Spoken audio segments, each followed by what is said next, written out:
સીતા માતાને હનુમાનજી ઉપર વિશ્વાસ હતો નહીં ત્યારે હનુમાનજીએ પોતાનું શરીર વિશાળ કરી દીધું. રામકથામાં હનુમાનજીનો પ્રવેશ કિષ્કિંધાકાંડથી થાય છે. તે પછી સુંદરકાંડ શરૂ થાય છે. સુંદરકાંડમાં હનુમાનજી અને દેવી સીતાની મુલાકાત થાય છે. જ્યારે સીતાજીએ અશોક વાટિકામાં પહેલીવાર હનુમાનજીને જોયા ત્યારે તેમને વિશ્વાસ થયો નહીં કે રામ વાનરસેના સાથે રાક્ષસો સાથે યુદ્ધ કરી શકશે. સીતા માતા અને હનુમાનજીની પહેલી મુલાકાતનો પ્રસંગ.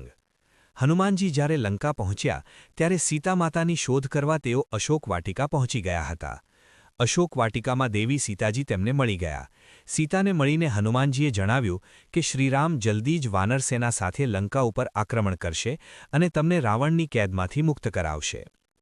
હનુમાનજી સીતા માતાને વિશ્વાસ અપાવી રહ્યા હતા કે શ્રીરામ રાવણને પરાજિત કરશે, પરંતુ સીતા માતાને હનુમાનજીની વાત ઉપર વિશ્વાસ હતો નહીં. હનુમાનજીએ દેવી સીતાને કહ્યું હતું કે તમે વિશ્વાસ કરો, શ્રીરામ તમને લેવા માટે ચોક્કસ આવશે. હું પણ તમને અહીંથી લઈ જઈ શકું છું, પરંતુ મને શ્રીરામજીએ મંજૂરી આપી નથી.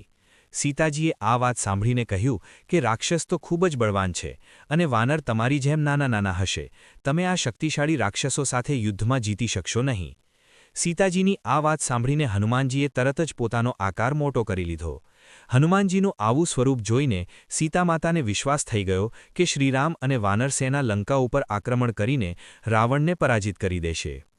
હનુમાનજીએ કહ્યું હતું કે માતા, વાનરોમાં વધારે બળ અને બુદ્ધિ હોતી નથી, પરંતુ પ્રભુ શ્રીરામના પ્રતાપના કારણે નાનો સાપ પણ ગરુડને ખાઈ શકે છે, એટલે તમે વાનરસેના ઉપર શંકા કરશો નહીં.